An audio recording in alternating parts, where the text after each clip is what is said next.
The sound of rolling suitcases and boarding calls filled the terminal, but all I could hear was the echo of my mother's heels clicking on the polished tile as she walked away. I was 15. My name is Blanche. And in that moment, at gate 24, I watched my mother press 2 crumpled $100 bills into my palm, give a casual shrug, and disappear with her new husband and his children. "Don't make a scene," she hissed. "You'll be fine. You're mature for your age." Those were the last words she spoke before joining Richard and his perfect little family, leaving me stranded at an international airport without a boarding pass, without a house key, without even the dignity of being considered her daughter. I stood frozen, clutching the cash, my suitcase small and pitiful beside me. The departure board lit up with their destination, Bali, while my phone buzzed uselessly in my hand. No answer, no explanation, just absence. That moment shattered something inside me.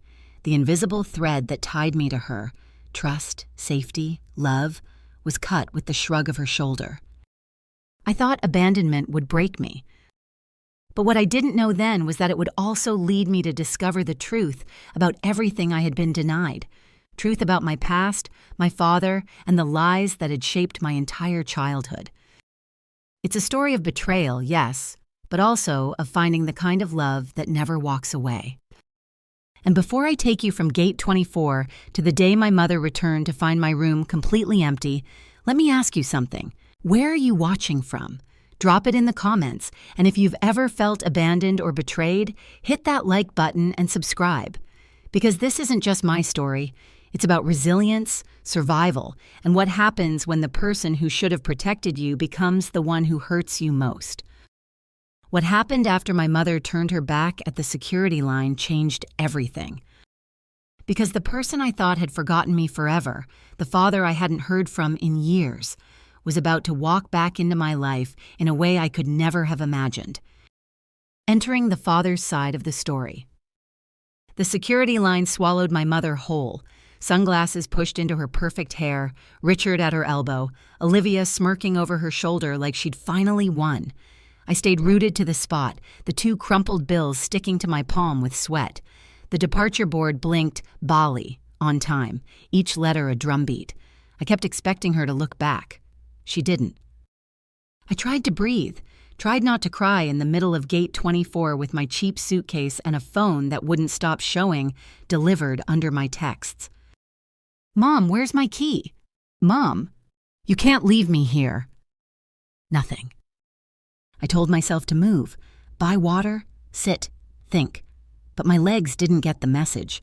The floor was too shiny, the air too cold, and every sound, rollers on tile, a toddler laughing, the metallic cough of the PA, was a reminder that other people were being taken somewhere. I had been left. The hurt came in waves, first shock, then humiliation.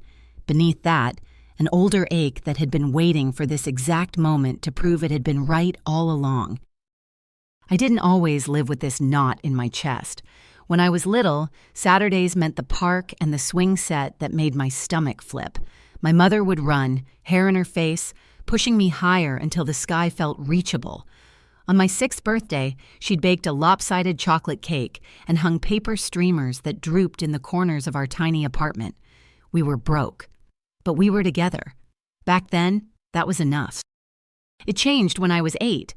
I came home to find my parents on opposite ends of the couch, the cushions sagging like a frown. "Sometimes adults stop loving each other," my mother said, and that was that. That night, I clutched my stuffed rabbit as their muffled arguing leaked through the wall. My father faded the way a name fades on a birth certificate, still there but not called. With just the 2 of us, I learned microwave dinners and the weight of a key on a string around my neck. My mother worked days waitressing and nights cleaning offices. There were charts on the fridge, bills due, chores, my spelling lists. It was hard, but it made sense. I knew my place in her world. Then, at 13, Richard happened. He had a suit that didn't wrinkle and a voice that made waiters hurry. He asked for my mother's section and left tips like statements. The first time she said his name, her cheeks flushed, as if a door had opened somewhere I couldn't see. 6 months later, he slipped a diamond onto her work-worn hand, and suddenly we were trading coupons for country club brochures, clearance racks for a walk-in closet that smelled like leather and new money. We moved into his mansion, glass, stone, too many bathrooms. It came preloaded with his children, Olivia, 14, who perfected the art of looking through me, Jackson, 12, who lived behind closed doors and a headset, and Zoe, 10, who was sweet until she didn't need to be. Family dinners were a foreign language, tennis rankings, debate trophies, piano recitals. When I spoke, the conversation paused politely and then slid around me like water. What hurt wasn't just them. It was my mother, molting the life we'd shared. She bleached her smile and her hair, learned brand names like prayers, and laughed about our struggle years when Richard's friends were around. The new laugh had an edge I didn't recognize. I felt it cut. I tried, though. I offered Olivia help with math, complimented Zoe's drawings, asked Jackson about his games. Best case, they nodded. Worst, Olivia told a friend on speaker that her dad's new wife came with baggage, and it was me. When Richard announced Bali, 2 weeks, private villas, personal butlers, I thought maybe distance would be a bridge. Maybe sun and ocean would make us a family. My mother took his kids on a shopping spree for vacation clothes. I wasn't invited. "You have plenty," she said, not looking at me. I took babysitting money and bought a modest one-piece that looked plain next to their designer suits. I still let myself hope. Then, a week before we left, I passed my mother's door, the latch not fully caught. Richard's voice low. "What about arrangements for Blanche?" "All taken care of," my mother said. "She won't be a problem." My stomach turned. When I asked later, she breezed, "Trip details, honey, nothing to worry about." She didn't meet my eyes. Departure morning was chaos, luggage stacked like a sculpture, a line of passports on the counter. I didn't see mine. "It's in my purse," she said, her voice tight and cheerful. "Let's go." At the airport, Richard led like he owned it. My mother matched his stride. His children matched hers. I dragged behind, my suitcase bumping my heel. At the counter, he slid 5 passports forward. Not 6. Boarding passes printed. Not 6. "Excuse me," I said, trying to keep my voice steady. "My boarding pass?" The attendant blinked. "I only have 5 passengers on this reservation." Richard cleared his throat. "Your mother needs to speak with you." He steered his family in the cart toward security. My mother took my elbow and walked me to a corner by a gift shop, the kind with overpriced souvenirs and fluorescent lighting. Her face was all smooth edges and something like annoyance. "Listen, Blanche," she said, too calm.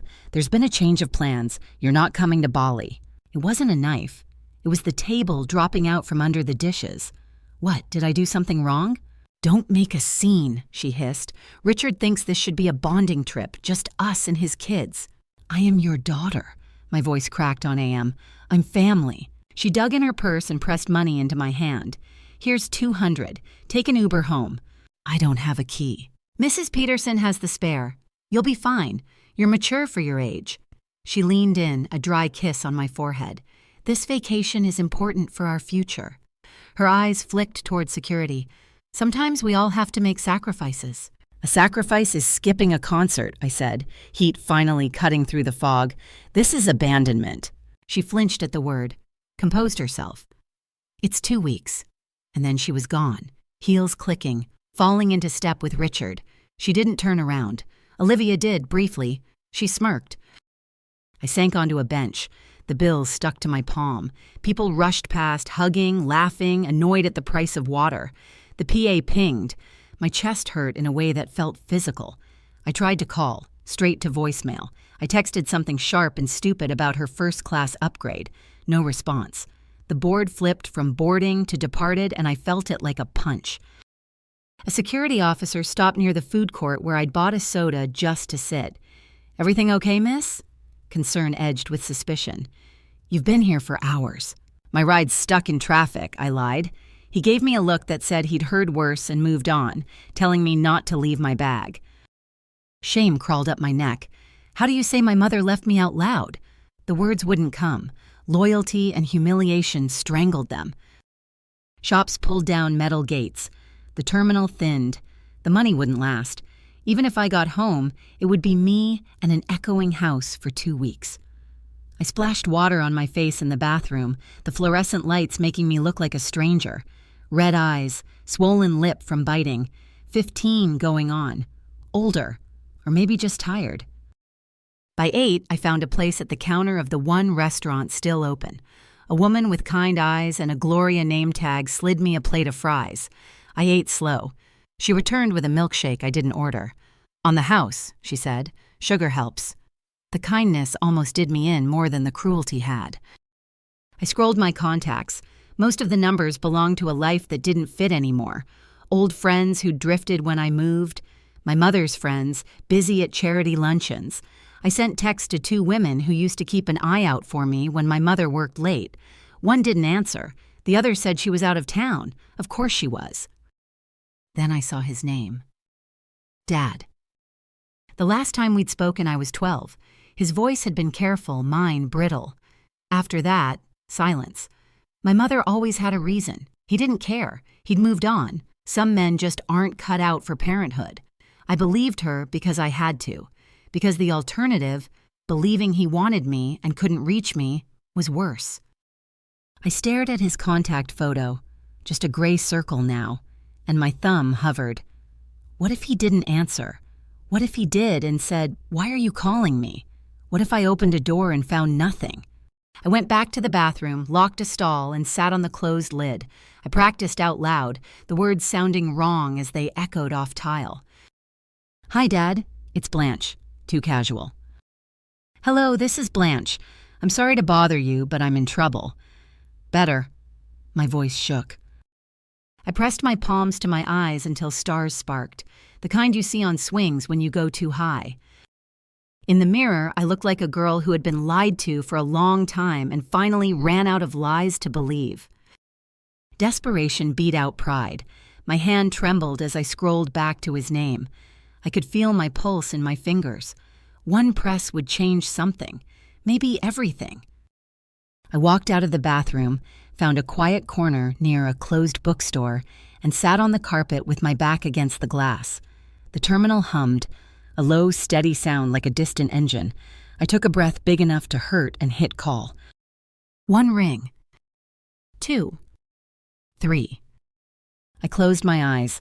My thumb hovered over end. A deep voice answered. "Hello?" My heart lurched into my throat. "Dad," I said, but the rest of the word tangled with a sob. The voice on the other end, and what happens when he decides what to do. "Blanche, sweetheart, is that you?" The voice on the other end was deep, steady, and achingly familiar, even though I hadn't heard it in years. For a second, I forgot how to breathe. "It's me," I whispered. "Dad, I need help." The words tumbled out faster than I could control. The remarriage, the move into Richard's mansion, the way my mother had changed, the shopping trips without me, and finally the airport, the cash in my hand, her turning her back. I poured it all out between gasps and choked sobs. "She left you at the airport?" His voice cracked from disbelief to steel. "Alone?" "Yes," I said, wiping my face with the back of my hand. "She's on a plane to Bali right now. I don't know what to do." "Where are you exactly?" "Terminal C, by the bookstore, gate 24. "Listen to me carefully," he said. "Don't leave. Don't wander. I'm coming to get you myself." "You're coming here?" My voice rose, equal parts hope and terror. "It's hours away. You don't have to—" "I said I'm coming. 3 hours. Can you stay safe until then?" I nodded, even though he couldn't see me. "I'll try." "Good girl. Go to the airline's customer service desk. Tell them what happened. I'll call ahead." The line clicked off, leaving me clutching my phone like a lifeline. For a moment, I sat frozen, my chest aching from the speed of everything. My father, who I'd believed had walked away, was on his way. I couldn't decide if I should be relieved or terrified. The customer service desk looked intimidating, all glass counters and stern uniforms. I swallowed hard, stepping forward. "My name is Blanche Williams. My dad—" He said he called? The manager's eyes softened as she checked the notes on her screen. "Yes, honey, we're expecting you. Come with me." They led me to a small waiting area behind frosted glass. They brought me a sandwich and juice, spoke gently as if I might break. "Unfortunately, this happens more often than you'd think," the manager murmured. Parents leaving kids stranded when plans change. You're not alone. The words stung. Not alone felt like a lie, but the kindness helped. I ate slowly, my body reminding me I hadn't had real food since breakfast. The sandwich tasted like salt and relief. I tried to keep my mind still, but questions looped endlessly. Would he really come? Would he look at me and see a burden? Was my mother right, that he had moved on, built a new family, and I didn't fit? Hours stretched. The terminal buzzed beyond the frosted glass, muffled like distant surf. My phone battery slipped into red. My stomach knotted tighter with each passing minute. Then, the PA system cracked. "Attention, please. Will Blanche Williams report to the information desk?" I stood so fast the chair tipped behind me. An airline employee was waiting. "Your father has arranged for you to meet him." We walked through quiet corridors, past locked doors, past security guards who nodded as if they already knew my name. Finally, glass doors opened to the tarmac. That's when I saw it. A private jet gleamed under the floodlights, its staircase lowered, and walking down the steps was a tall man in a dark suit, silver threading his hair, moving with a quiet authority. For a moment, we just stared. My chest burned with recognition and disbelief.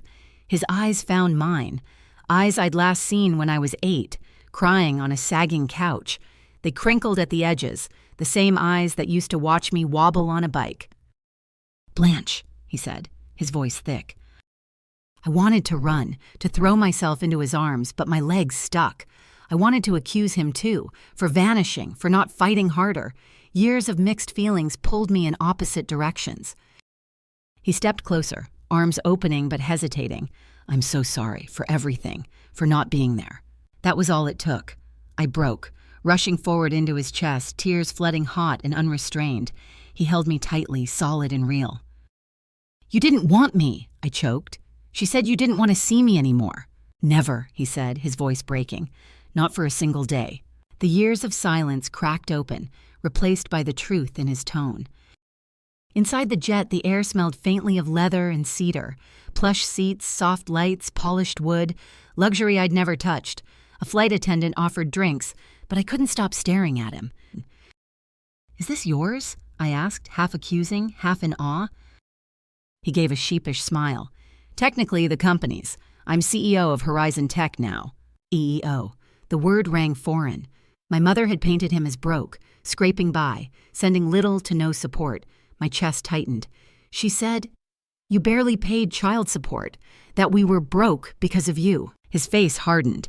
He reached for a leather briefcase, pulling out a folder. Inside, checks, court documents, letters. "I paid, more than ordered. I tried to contact you. Every birthday, every Christmas. She blocked everything." Page after page, proof. My breath caught. Every ramen night, every thrift store trip, every lie. My mother had rewritten him out of my life, and I'd believed her. I looked up at him, my voice cracking. "She kept you away from me on purpose."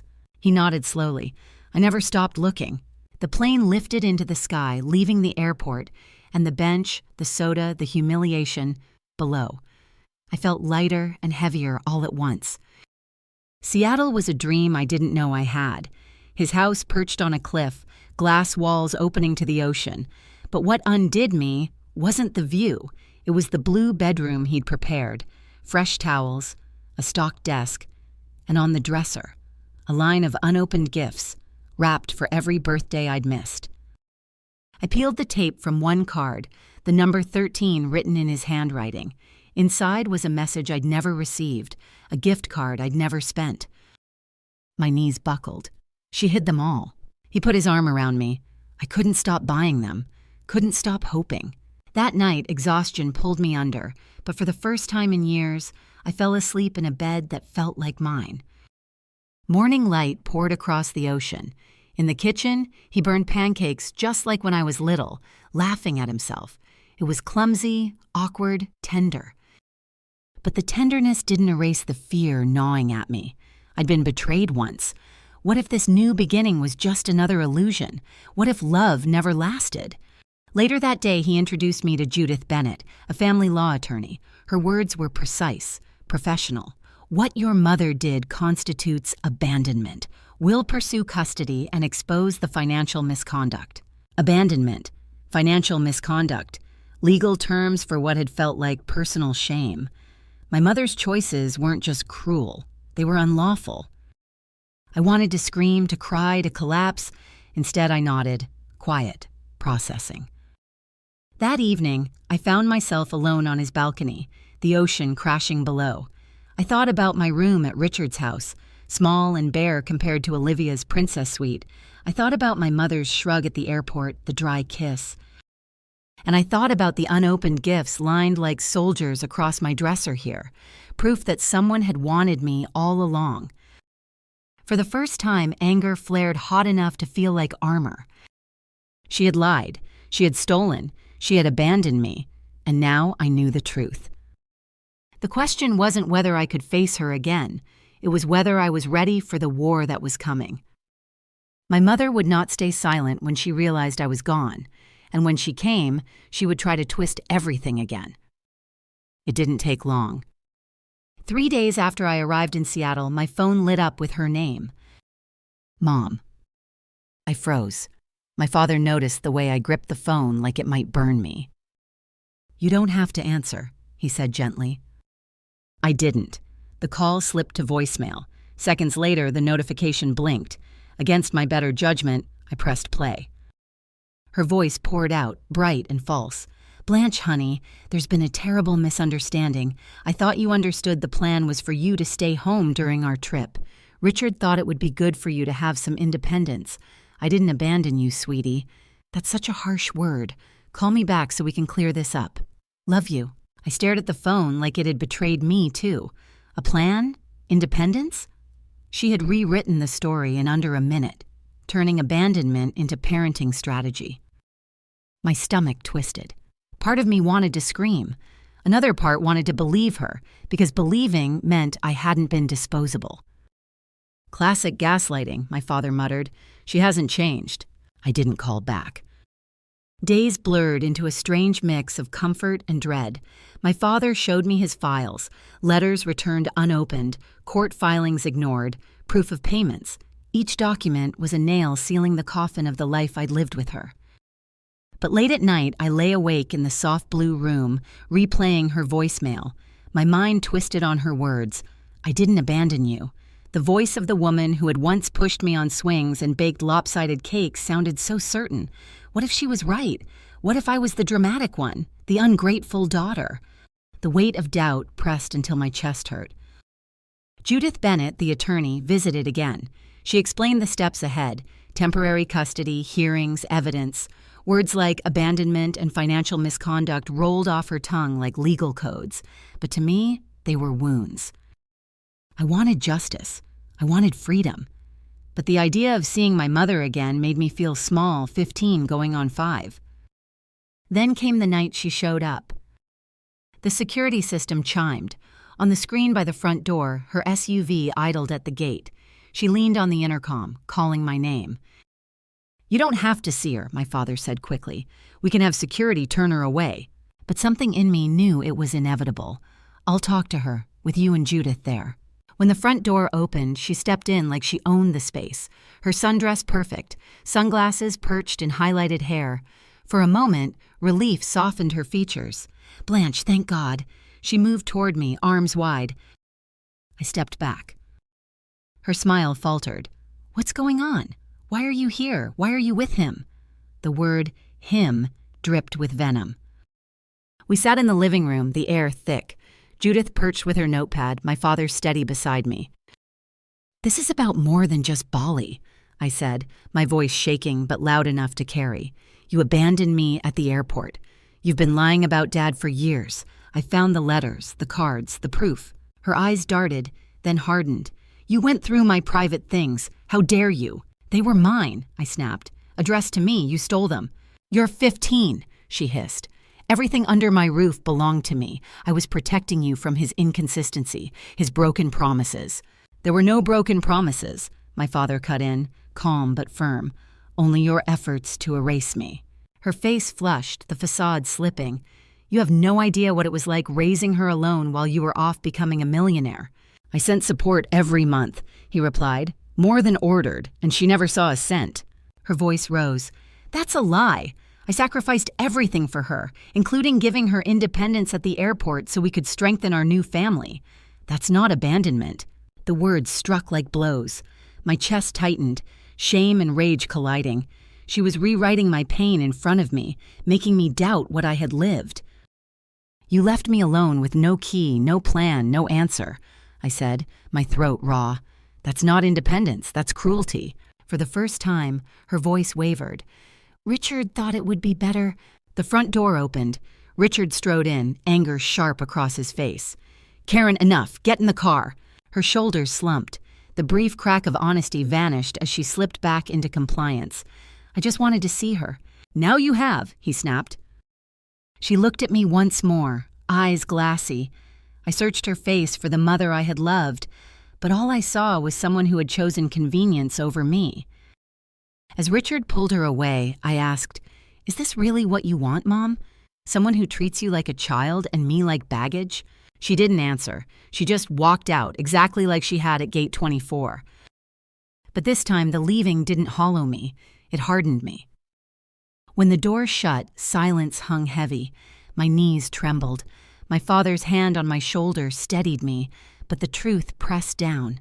She would not give up quietly. She would twist, manipulate, maybe even fight in court. The battle ahead would not just be emotional. It would be legal, public, and brutal. The house was silent after she left, but inside me, everything roared. Her words still rattled. Independence, misunderstanding, sacrifice. She had twisted abandonment into parenting, theft into protection. And if she could say it to my face, she would say it in court. Judith's voice cut through the haze. She won't stop. The only way forward is to formalize this, file for custody, present evidence, and protect you legally. I nodded, my throat dry. I was tired of being voiceless, tired of her defining the story. The next week blurred into strategy sessions at my father's polished wood table. Judith spread documents across the surface, child support checks, letters returned, voicemails saved, even the airport security footage. We'll file for emergency custody based on abandonment, she said, tapping a page. The court will want to see proof of ongoing neglect and misrepresentation. We have both. I listened, my chest tightening with each word. Evidence, exhibits, testimony. This was my life, reduced to paperwork. At night, doubt seeped in. Could I sit in a courtroom and face her? Could I relive Gate 24 with strangers taking notes? My father seemed to read my thoughts. You don't have to be perfect, he said one evening, his voice low. You just have to be honest. The truth is enough. The court date arrived on a gray morning. Rain slicked the courthouse steps, the kind that made everything feel heavier. Inside, the air smelled of paper and old wood. My stomach churned as we sat at the long table. Judith whispered reminders, breathe, answer clearly, don't let her bait you. Across the aisle, my mother entered with her attorney, a sharp-suited man whose briefcase snapped open like a weapon. She wore pearls and a carefully chosen dress, her face a picture of wounded dignity. For a moment, I saw the woman who had once tied paper streamers in our old apartment. Then she lifted her chin, eyes cold, and the image shattered. The judge called the case. Judith began, laying out the timeline, the checks, the hidden letters, the airport abandonment. Each piece landed like a stone in the still room. She projected the airport footage on a screen, my mother's casual shrug, her heels clicking away. My chest burned watching it. The judge's brow furrowed. Then it was my mother's attorney's turn. He painted her as a devoted mother under stress, caught in a misunderstanding. He used words like miscommunication and temporary lapse. He said I was emotional, impressionable, vulnerable to exaggeration. Finally, they called me. I walked to the witness chair, every step echoing. My hands shook as I raised them to swear the oath. State your name, Blanche Williams. My voice cracked. 15. The questions began. Judith guided me gently. What happened at the airport? How did you feel? Did your mother tell you beforehand? Each answer pulled me back into that fluorescent-lit corner by the gift shop. Her dry kiss, the money in my palm. My throat tightened, but I spoke. Then her attorney stood. His tone was smooth, almost kind. "Blanche, isn't it true your mother left money for you, stocked the fridge, arranged for a neighbor to have a key?" "Yes," I admitted, "but she didn't tell me until she was walking away, and she didn't answer when I called. That's not a plan. That's abandonment." He pressed harder. "Don't you think perhaps you misunderstood? That she meant for you to stay home safely, not to feel abandoned?" I clenched my fists. She looked me in the eye and said, "You're not coming. That's not misunderstanding. That's choice." Silence stretched. The judge scribbled notes. When I stepped down, my legs nearly buckled. My father's hand steadied me. "You were brave," he whispered. Then it was her turn. She spoke in a trembling voice, tears shining. "I never abandoned my daughter. I wanted her to learn independence. Richard thought it was best for our family. Maybe I made mistakes, but I've always loved her." She glanced at me, eyes wide, as if daring me to deny it. I wanted to believe, but the memory of her smirk when she walked away seared too deep. Judith stood. "If you loved her, why hide years of letters? Why lie about financial support? Why ignore her calls that day?" My mother faltered. Her attorney objected. The judge overruled. Her excuses tangled, each weaker than the last. Finally, she whispered, "I was afraid of losing Richard, afraid of being alone." The courtroom held its breath. Even her attorney looked startled. When arguments ended, the judge spoke. "This is not a misunderstanding. This is a pattern: financial deception, emotional neglect, and outright abandonment. The evidence is overwhelming. Custody is granted to Mr. Williams, effective immediately." The gavel struck. My knees wobbled, relief and sorrow flooding together. Across the aisle, my mother's face crumpled. For once, she had no story to spin. Outside, rain slicked the steps again. I stood with my father, the cool air washing over me. For the first time, the word custody didn't feel like paperwork. It felt like safety. But I knew this wasn't the end. She wasn't done. She would call, visit, plead, twist. The battle for my future wasn't just won in a courtroom. It was still being fought in my heart. That night, as I lay in my blue bedroom, my phone buzzed. A new message from her. "Blanche, please, you can't erase me. We're family. Call me back." I stared at the screen, my chest heavy. She was right about one thing. Family doesn't erase. But sometimes, family redefines. And I had to decide what kind of family I wanted to build. My choice wasn't just about her anymore. It was about me, my future, and the kind of love I was finally ready to claim. The courthouse ruling should have felt like the end, but in truth, it was only the beginning. Winning custody didn't erase the years of silence or the scars of being left at Gate 24. Healing had its own slow rhythm, and I had to learn how to live inside it. Life with my father settled into something steady, almost ordinary. Breakfasts of lopsided pancakes, school drop-offs, evenings spent on the balcony watching the ocean. We found a rhythm that was part rediscovery, part brand new start. He didn't try to make up for the lost years by drowning me in apologies. Instead, he showed up every day, with patience, with presence, with a quiet promise that he wasn't going anywhere this time. Therapy became my compass. In those sessions, I unraveled the guilt I had carried for so long. The belief that if I had been better, quieter, easier, my mother might have chosen me. Dr. Wilson's words still echo. Her choices reflect her limitations, not your worth. Accepting that truth took time, but once it rooted, I could breathe more freely. My mother didn't vanish from my life. She called, texted, sometimes cried through supervised therapy sessions. She shifted her story over and over, from denial to excuses to tearful admissions that she had chosen Richard's world over mine. Some days I hated her for it. Other days I saw her weakness more than her cruelty. Forgiveness wasn't instant. It wasn't even constant. But slowly, I learned it didn't have to mean forgetting. It meant freeing myself from being defined by her failure. The years that followed became proof of that freedom. I started school at Westlake Academy, built friendships that didn't come with conditions, discovered talents I hadn't been allowed to explore before. My father stood in the crowd at every recital, every speech, every achievement, his applause steady and certain, like a heartbeat I could finally count on. 3 years later, at my high school graduation, I stood at the podium as valedictorian. My mother sat in the audience, her presence stiff and awkward. My father's eyes shone with pride. That moment was not about what I had lost. It was about what I had built. College opened another chapter. Studying psychology and family law, I carried my scars like a compass, guiding me toward a purpose. I wanted other children, kids who had sat alone at metaphorical gate 24s of their own, to know they weren't alone, that abandonment didn't define them. My story became my strength. By the time I married years later, my father was the one who walked me down the aisle. His whispered words, "From the moment you called me, all I wanted was to see you happy and whole," were the balm my 15-year-old self had needed that night at the airport. My mother was there too, sitting quietly, no longer trying to rewrite the past. Time had weathered us both, but I no longer carried the same ache when I looked at her. I carried boundaries instead. Gate 24 used to be the place where I believed my life ended. Now I know it was where another one began. If you've ever been left behind by a parent, a partner, or someone who should have protected you, please hear me. Their choice is not your destiny. Your worth isn't measured by their absence. Family isn't always the one you're born into.